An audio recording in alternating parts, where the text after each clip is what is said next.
बहुत समय पहले की बात है। किसी गांव में 6 अंधे आदमी रहते थे। एक दिन गांव वालों ने उन्हें बताया, आज गांव में हाथी आया है।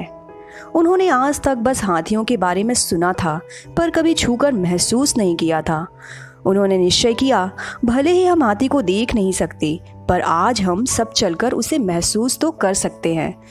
और फिर वो सब उस जगह की तरफ बढ़ चले जहां हाथी आया हुआ था। सभी ने हाथी को छूना शुरू किया। पहले व्यक्ति ने हाथी का पैर छूते हुए कहा, मैं समझ गया, हाथी एक खंबे की तरह होता है। दूसरे व्यक्ति ने पूंछ पकड़ते हुए कहा, अरे नहीं, हाथी तो रस्सी की तरह होता है।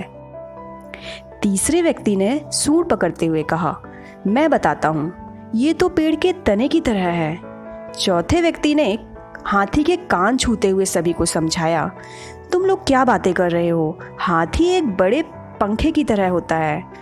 पांचवें व्यक्ति ने हाथी के पेट पर हाथ रखते हुए कहा, नहीं नहीं, ये तो एक दीवार की तरह है।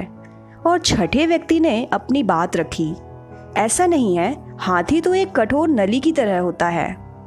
और फिर सभी आपस में बहस करने लगे और खुद को सही साबित करने में लग गए। उनकी बहस इतनी बढ़ गई, ऐसा लगने लगा मानो वो आपस में लड़ ही पड़ेंगे। तभी वहां से एक बुद्धिमान व्यक्ति गुजर रहा था। वह रुका और उसने पूछा, क्या बात है, तुम सब आपस में लड़ क्यों रहे हो?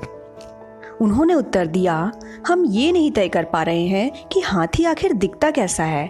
और फिर बारी बारी से उन्होंने अपनी बात उस व्यक्ति को समझाई।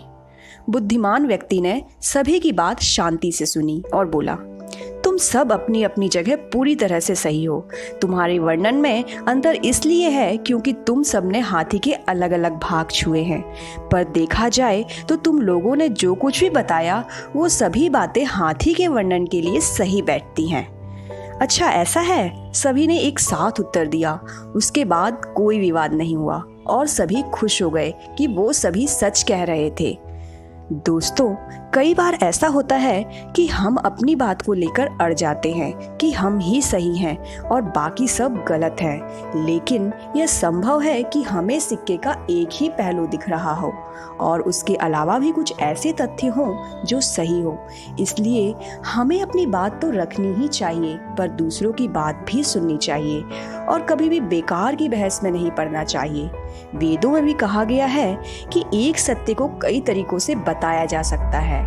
तो अगली बार जब आप ऐसी किसी बहस में पड़ें तो याद कर लीजिएगा कि कहीं ऐसा तो नहीं कि आपके हाथ में सिर्फ पूंछ है और बाकी हिस्से किसी और के पास है। क्योंकि हम सबको लगता है कि हम सही हैं, लेकिन गलती तब हो जाती है जब हमें लगता है कि सिर्फ हम ही सही हैं।